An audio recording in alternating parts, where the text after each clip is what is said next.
जय हिंद। 1857 के रिवोल्ट से पहले किस तरीके से इंडियंस ने कंपनी रूल को रजिस्ट किया है उसकी बातचीत हम कर रहे थे। और ये चैप्टर के पहले सेशन से ही मैं कह रहा हूँ कि चैप्टर बहुत ज़्यादा फैक्चुअल है। अगर आप साथ के साथ शॉर्ट नोट्स को प्रिपेयर कर रहे हो तो बाद में बेहद ईजी होगा रिवाइज करना, याद करना। अदरवाइज डिफिकल्ट चैप्टर है, तो प्लीज़ रिकमेंडेड ये है कि साथ के साथ शॉर्ट नोट्स को प्रिपेयर करते रहो। सिविल अप्राइजिंग्स के बारे में हम पढ़ रहे थे, आज अपने को 4 और सिविल अप्राइजिंग्स के बारे में पढ़ना है। एक तो हरियाणा वाले रीजन में कुछ अप्राइजिंग्स देखने को मिली, इनकी क्या कहानी है उस पर बात करेंगे। दूसरा, दीवान वेलुथम्पी का रिवोल्ट। वेलुथम्पी अपने आप में काफ़ी फेमस नाम है, इनके रिवोल्ट की क्या कहानी है उसको देखेंगे। तीसरा, बुंदेलखंड वाले रीजन में, आज का जो मध्य प्रदेश है और उत्तर प्रदेश है, इसके बॉर्डरिंग एरियाज को बोलते हैं बुंदेलखंड। बुंदेलखंड में कुछ डिस्टर्बेंसेस देखने को मिले, उनकी क्या कहानी है उसको पढ़ेंगे। और फाइनली परला की मेडी आउटब्रेक क्या है, इसकी कहानी क्या है, उसके बारे में भी आज अपन बातचीत करेंगे। अच्छा, वीडियो को लाइक और शेयर कर दो और चैनल को सब्सक्राइब कर लो। देखो, सबसे पहले हम बात करेंगे अपराइजिंग्स इन हरियाणा रीजन। हरियाणा आपको पता ही है, दिल्ली के पास में एक स्टेट है जिसे बोलते हैं हरियाणा। हरियाणा के रीजन में कुछ अपराइजिंग्स देखने को मिली 1803 से लेकर 1810 के बीच में। कहानी शुरू होती है 1803 की एक ट्रीटी से। एक ट्रीटी साइन हुई जिसका नाम था ट्रीटी ऑफ सुरजी अर्जुन गांव। और इस ट्रीटी ऑफ सुरजी अर्जुन गांव के थ्रू हरियाणा के कुछ रीजन्स का कंट्रोल ब्रिटिशर्स को दे दिया गया। और ये जो हरियाणा के कुछ रीजन्स का कंट्रोल ब्रिटिशर्स को दिया गया, इसको लोकल लोगों ने अपोज करने की शुरुआत करी। लोकल लोगों के साथ साथ अंबाला, करनाल और थानेसर के जो सिख चीफ्स थे वो भी इसको अपोज कर रहे थे। और ये जो अपोजिशन है ये वेस्टर्न हरियाणा में ज़्यादा इंटेंस था। ये मैप है हरियाणा का, वेस्टर्न हरियाणा में ये जो अपोजिशन है ये ज़्यादा इंटेंस था। जैसे वेस्टर्न हरियाणा में एक इंसान थे जिनका नाम था जाबिता खान। ये जो सिरसा है, सिरसा के रहने वाले, सिरसा और सिरसा में एक जगह थी रानिया, तो सिरसा के रहने वाले जाबिता खान ने वहाँ के मुस्लिम भाटी राजपूत को यूनाइट किया। और ये जो फतेहाबाद है, फतेहाबाद में खान बहादुर खान ने लोगों को यूनाइट किया। और ये जो ट्रांसफ़र किया गया था हरियाणा के कुछ रीजन्स का, ये जो कंट्रोल दिया गया था हरियाणा के कुछ रीजन्स का टू द ब्रिटिशर्स, इसको अपोज करने की शुरुआत करी। कौन 2 लोग रिस्पॉन्सिबल हैं? एक तो जाबिता खान जो कि सिरसा के थे जिन्होंने मुस्लिम भाटी राजपूत को यूनाइट किया, और फतेहाबाद के कौन? खान बहादुर खान। जब लोकल लोग यूनाइट होने लगे, ब्रिटिशर्स को अपोज करने लगे, तो ब्रिटिशर्स ने एक फोर्स भेजी अंडर कर्नल एडम्स। कब भेजी गई? 1809 में। और ये जो कर्नल एडम्स के अंडर फोर्स भेजी गई थी, इसने फतेहाबाद को अटैक किया, इसने सिरसा को अटैक किया, इसने रानिया को अटैक किया, और ultimately Adams was successful. Adams ने ये जो अपोजिशन था इसको सप्रेस कर दिया। लेकिन फतेहाबाद का, सिरसा का, रानिया का ये जो अपोजिशन है इसको सप्रेस कर दिया गया है। बट जो रोहतक के लोकल्स हैं, जो भिवानी के लोकल्स हैं, जो ईस्टर्न हिसार के लोकल्स हैं, मैप में अगर देख रहे हो तो ये हिसार है, ये भिवानी है, इधर रोहतक है। ये जो रोहतक के लोकल्स हैं, भिवानी के लोकल्स हैं, ईस्टर्न हिसार के लोकल्स हैं, ये अभी भी रिवेल कर रहे हैं और इनका रिवेल अभी तक सप्रेस नहीं हो पाया। तो उस टाइम के जो गवर्नर जनरल थे उनका नाम था लॉर्ड मिंटो। लॉर्ड मिंटो ने दिल्ली में बैठे हुए ब्रिटिश रेजिडेंट जिनका नाम था आर्कीबाल्ड सेटन, उनको बोला कि यार फोर्स भेजो और ये जो रोहतक, भिवानी, हिसार में ये जो रिबेलियन चल रहा है इसको सप्रेस करो। अब साहब गवर्नर जनरल ने बोला है तो आर्कीबाल्ड सेटन ने एक फोर्स भेजी अंडर गार्डिनर। गार्डिनर के अंडर एक फोर्स भेजी गई इन मार्च 1810। और गार्डिनर के अंडर ये जो फोर्स भेजी गई थी इसको बोला गया था कि रोहतक, भिवानी, हिसार में ये जो जाट लोग हैं, ये जो रंगार लोग हैं, इनके रिबेलियन को सप्रेस करो। काफ़ी टाइम तक जद्दोजहद चली और अल्टीमेटली ब्रिटिशर्स ने इस रिबेलियन को सप्रेस कर दिया। भिवानी को कैप्चर कर लिया गया और जो हांसी फोर्ट था भिवानी में उसको कन्वर्ट कर दिया गया into a military cantonment. Basically ये जो रिबेलियन था, ये जो अपराइजिंग थी हरियाणा रीजन की, इसको सप्रेस कर दिया गया, इसको ख़त्म कर दिया गया। 2-3 चीज़ें याद रखनी है। कहानी शुरू हुई 1803 की ट्रीटी से जिसका नाम था ट्रीटी ऑफ सुरजी अर्जुन गांव। इस ट्रीटी के थ्रू हरियाणा के कुछ रीजन्स को ट्रांसफ़र कर दिया गया था ब्रिटिशर्स को, कंट्रोल दे दिया गया था ब्रिटिशर्स को। इसके अगेंस्ट में लोकल लोग यूनाइट होने लगे। ये जो सिरसा नाम की जगह है, रानिया नाम की जगह है, वहाँ पर लोगों को यूनाइट किया जाबिता खान ने, और फतेहाबाद में लोगों को यूनाइट किया खान बहादुर खान ने। लेकिन इनके इस अपोजिशन को, रेबेलियन को सप्रेस कर दिया गया। किसके अंडर फोर्सेस ऑपरेट कर रही थी? कर्नल एडम्स के अंडर। और जो बचे हुए रोहतक, भिवानी, हिसार के लोग थे उनके लिए अलग से फोर्स भेजी गई, किसके अंडर? गार्डिनर के अंडर। और गार्डिनर ने अल्टीमेटली इस रिबेलियन को भी सप्रेस कर दिया। भिवानी को कैप्चर कर लिया गया, हांसी फोर्ट को अल्टीमेटली मिलिट्री कैंटोनमेंट में कन्वर्ट कर दिया गया। इसके बाद बात आती है दीवान वेलुथम्पी का रिवोल्ट। और ये जो है ये है दीवान वेलुथम्पी। वेलुथम्पी ने रिवोल्ट किया 1808 से लेके 1809 के बीच में। बेसिकली कहानी शुरू हुई 1805 से, जब 1805 में ट्रेवनकोर के स्टेट के ऊपर सब्सिडरी अलायंस इंपोज कर दी गई थी। और ये जो स्टेट है ये है ट्रेवनकोर का स्टेट। ट्रेवनकोर के स्टेट के ऊपर 1805 में सब्सिडरी अलायंस इंपोज कर दी गई थी। और हमने सब्सिडरी अलायंस के बारे में पढ़ा हुआ है। सब्सिडरी अलायंस की कंडीशंस अपने आप में बेहद हार्श थी। जैसे ही ट्रेवनकोर स्टेट के ऊपर सब्सिडरी अलायंस इंपोज की गई, ट्रेवनकोर के राजा से उल्टा सीधा रेवेन्यू डिमांड किया जाने लगा, पैसे डिमांड किए जाने लगे। दूसरा, सब्सिडरी अलायंस के तहत जो ब्रिटिश रेजिडेंट ट्रेवनकोर स्टेट के कोर्ट में रखा गया था वो हद से ज़्यादा इंटरनल अफेयर्स में, इंटरनल मैटर्स में इंटरफेयर कर रहा था। और इससे लोग हो गए परेशान। और परेशान होकर प्राइम मिनिस्टर वेलुथम्पी ने रिवोल्ट करने की शुरुआत करी। और वेलुथम्पी की मदद करने के लिए आए नायर ट्रुप्स। इनफैक्ट वेलुथम्पी ने आउटराइट लोकल लोगों को ये कहा कि गोली बंदूक उठाओ और हमें किसी भी तरीके से आर्म्ड स्ट्रगल करके ब्रिटिशर्स को यहाँ से बाहर निकालना है।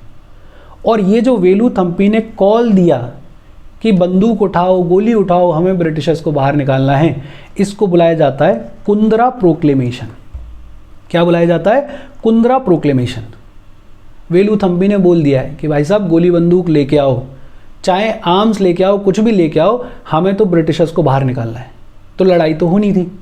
और ये जो रिबेलियन है ये बड़ा लंबा चौड़ा लार्ज स्केल रिबेलियन था। इनफैक्ट इसको सप्रेस करने के लिए, इसको दबाने के लिए, इसको खत्म करने के लिए ब्रिटिशर्स को अपनी मिलिट्री बुलानी पड़ी।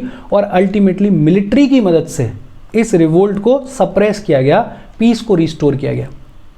जब मिलिट्री बुलाई गई, रिबेलियन चल ही रहा था। इस बीच में महाराजा ऑफ ट्रेवनकोर जो है वो इन रिवोल्ट करने वाले लोगों को सपोर्ट नहीं कर रहे थे, वो सपोर्ट कर रहे थे कंपनी को। वो किसकी साइड ले रहे थे? कंपनी की साइड ले रहे थे। जब वेलुथम्पी को ये दिखा कि यार अब हम हारने वाले हैं, तो इन्होंने सरेंडर करने की बजाय खुद को गोली मार ली और खुद की हत्या कर ली इन्होंने। और जब वेलुथम्पी मर गए, व्हेन ही पास्ड अवे, तो ये जो वेलुथम्पी का रिवोल्ट था ये खुद ब खुद काम डाउन हो गया, खुद ब खुद खत्म हो गया। दो तीन चीज़ें याद रखनी है। वेलुथम्पी का जो रिवोल्ट है वो 1808 से लेके 1809 के बीच में चला। कहानी शुरू होती है 1805 में, जब ट्रेवनकोर के स्टेट के ऊपर सब्सिडरी अलायंस इंपोज की गई थी। और सब्सिडरी अलायंस की जो कंडीशंस थी वो बेहद हार्श थी। अच्छा, इन्हीं हार्श कंडीशंस के बैकड्रॉप में वेलुथम्पी जो कि प्राइम मिनिस्टर थे, उन्होंने रिवोल्ट किया। इनकी मदद करी नायर ट्रूप्स ने। और वेलुथम्पी ने आउटराइट कॉल दिया, लोगों को बोला कि गोली बंदूक लेके आओ, आर्म्स लेके आओ, हमें किसी भी तरीके से ब्रिटिशर्स को बाहर निकालना है। और इसी को बुलाया जाता है कुंद्रा प्रोक्लेमेशन। लंबा चौड़ा रिबेलियन हुआ। इनफैक्ट इस रिबेलियन को सप्रेस करने के लिए ब्रिटिशर्स को अपनी मिलिट्री बुलानी पड़ी। ये जो रिबेलियन हो रहा था, इस दौरान महाराजा ऑफ ट्रेवनकोर जो हैं वो इस रिवोल्ट को, रिबेलियन को सपोर्ट नहीं कर रहे थे। महाराजा ऑफ ट्रेवनकोर जो हैं वो कंपनी को सपोर्ट कर रहे थे। जब वेलुथम्पी को देखा कि अब यार हम जीत नहीं सकते हैं, अब कैप्चर कर लिए जाएंगे, तो वेलुथम्पी ने सरेंडर नहीं किया। वेलुथम्पी ने खुद को मार लिया, ख़त्म कर लिया। और वेलुथम्पी के ख़त्म होने के बाद ये जो रिबेलियन है ये खुद ब खुद धीरे धीरे सप्रेस हो गया, ख़त्म हो गया। इसके बाद बात आती है डिस्टर्बेंसेस इन बुंदेलखंड। और बुंदेलखंड में डिस्टर्बेंसेस 1808 से लेके 1812 तक चले। और ये नाम से ही समझ में आ रहा होगा कि दीज वर डिस्टर्बेंसेस, छोटे मोटे डिस्टर्बेंसेस थे। बुंदेलखंड आपको पता होगा, एमपी और यूपी का जो एरिया है उसमें एक रीजन है जिसको बोलते हैं अपन बुंदेलखंड वाला रीजन। ज्योग्राफिकल एंटिटी है एक तरीके से। कहानी क्या है, सेकेंड एंग्लो मैसूर वॉर खत्म हुआ और बुंदेलखंड के बहुत सारे रीजन्स जो हैं वो ब्रिटिशर्स के कंट्रोल में चले गए। बुंदेलखंड के बहुत सारे एरियाज किसके कंट्रोल में चले गए? ब्रिटिशर्स के कंट्रोल में चले गए। और ब्रिटिशर्स ने इनका कंट्रोल अल्टीमेटली बंगाल प्रेसिडेंसी के हाथ में रख दिया। भाई बंगाल प्रेसिडेंसी भी ब्रिटिशर्स की थी, तो ये जो बुंदेलखंड वाले रीजन्स थे इनका कंट्रोल ब्रिटिशर्स को मिला after second Anglo Mysore war. और ब्रिटिशर्स ने इन बुंदेलखंड वाले रीजन्स का कंट्रोल किसको दे दिया? बंगाल प्रेसिडेंसी को दे दिया। बुंदेलखंड वाले रीजन में जो बुंदेला चीफ्स थे उन्होंने इसको रजिस्ट किया। उन्होंने बोला कि यार हम इंडिपेंडेंट हैं, ऐसे कैसे हम किसी और के कंट्रोल में जा सकते हैं। और जो पहला मेजर रेजिस्टेंस ऑफर किया इस बुंदेलखंड वाले रीजन में, वो ऑफर किया लक्ष्मण दावा ने। लक्ष्मण दावा जो हैं वो अजयगढ़ फोर्ट के किलेदार थे, फोर्ट कमांडर थे। अजयगढ़ फोर्ट आज के मध्य प्रदेश में है। इस अजयगढ़ फोर्ट के किलेदार लक्ष्मण दावा ने पहली बार मेजर रेजिस्टेंस ऑफर किया। Basically second Anglo Mysore war के बाद बुंदेलखंड के कुछ एरियाज का कंट्रोल ब्रिटिशर्स के पास में चला गया और ये जो ब्रिटिशर्स हैं इन्होंने कंट्रोल दे दिया बंगाल प्रेसिडेंसी को। बुंदेला चीफ्स जो हैं वो इसके अगेंस्ट में थे और उन्होंने रेजिस्टेंस ऑफर करने की शुरुआत करी। पहला मेजर रेजिस्टेंस किसने ऑफर किया? लक्ष्मण दावा ने किया, जो कि अजयगढ़ फोर्ट के किलेदार थे। बेसिकली एक टेम्परेरी अरेंजमेंट रीच किया गया था। अरेंजमेंट क्या था? लक्ष्मण दावा को बोला गया था कि 1808 तक, मतलब 2 साल तक ये जो फोर्ट है ये आपके कंट्रोल में रहेगा, उसके बाद कंट्रोल जो है वो ब्रिटिशर्स को ट्रांसफ़र कर दिया जाएगा। लेकिन जब 1808 आया तो लक्ष्मण दावा ने बोला कि नहीं साहब, फोर्ट तो मैं नहीं दे सकता हूँ। और जब लक्ष्मण दावा ने फोर्ट देने से मना कर दिया तो ब्रिटिशर्स ने फोर्स का यूज़ किया और अल्टीमेटली लक्ष्मण दावा को सरेंडर करना पड़ा इन फरवरी 1809 और लक्ष्मण दावा को भेज दिया गया कैलकाटा। एक रेजिस्टेंस ऑफर किया किसने? लक्ष्मण दावा ने। फिर जो अगला रेजिस्टेंस है वो ऑफर किया दर्या सिंह ने, जो कि कलंजर के किलेदार थे। कलंजर फोर्ट जो कि यहाँ पर है, इधर देखोगे तो ये जगह है, ये कलंजर है। कलंजर फोर्ट के किलेदार थे दर्या सिंह। दर्या सिंह ने भी रेजिस्टेंस ऑफर करने की कोशिश करी, लेकिन इनके रेजिस्टेंस को भी सप्रेस कर दिया गया इन जनवरी 1812। लेकिन जो सबसे सीरियस थ्रेट, जो सबसे सीरियस रेजिस्टेंस था, वो ऑफर किया एक बड़े फेमस मिलिट्री एडवेंचरर जिनका नाम था गोपाल सिंह। और गोपाल सिंह ने लगभग 4 साल तक ब्रिटिश फोर्सेस के हर एक मिलिट्री टैक्टिक को, हर एक तौर तरीके को फेल किया, उसका जवाब दिया बड़ा सक्सेसफुली। जब ब्रिटिशर्स को ये समझ में आ गया कि यार ये जो चीफ्स हैं, ये जो किलेदार हैं, ये जो मिलिट्री एडवेंचरर्स हैं, ये ऐसे ही डिस्टर्बेंस क्रिएट करते रहेंगे, तो ब्रिटिशर्स ने अडॉप्ट करी policy of binding down hereditary chieftains of Bundelkhand by a series of contractual obligations. मतलब इन्होंने इकरारनामाज साइन करना शुरू कर दिया। एक तरीके से फोर्ट को लेके जो फोर्ट का किलेदार है, जो बुंदेला चीफ है, उसके साथ में ब्रिटिशर्स जो हैं वो कॉन्ट्रैक्ट साइन कर रहे हैं कि ठीक है साहब, कॉन्ट्रैक्ट साइन कर लो, फोर्ट तुम्हारे पास रहेगा लेकिन अथॉरिटी हमारी रहेगी, जो भी जैसे भी बन रहा है। एक तरीके से इन्होंने इकरारनामा साइन करने की शुरुआत करी। और जब कॉन्ट्रैक्ट साइन हो गया, बात लिख गई है, तो जो डिस्टर्बेंसेज हैं वो रिलेटिवली कम होंगे या ना के बराबर होंगे। तो ये जो पॉलिसी थी इनकी इकरारनामा साइन करने की, इसने बड़ा सक्सेसफुली ऑपरेट किया बुंदेलखंड के डिस्टर्बेंसेस को कर्व करने में, खत्म करने में। बड़ी बेसिक सी बातचीत है। 2 नाम याद रखने, एक तो पहला जो मेजर रेजिस्टेंस है वो किसने ऑफर किया है? लक्ष्मण दावा ने किया है, जो कि अजयगढ़ फोर्ट के किलेदार थे। और दूसरा जो सबसे मेजर रेजिस्टेंस ऑफर किया था वो किसने किया था? गोपाल सिंह ने किया था, जो कि बड़े फेमस मिलिट्री एडवेंचरर थे। इसके बाद बात आती है परला की मेडी आउटब्रेक, 1813 से लेके 1834 के बीच में चला। अच्छा, अपन ने इससे पिछले वाले सेशन में ही बात की थी गंजम डिस्ट्रिक्ट में जो रिवेलियन हुआ था उसके बारे में। सत्रिका भंज और धनंजय भंज, इन दोनों के रिवेलियन के बारे में हमने बात की थी।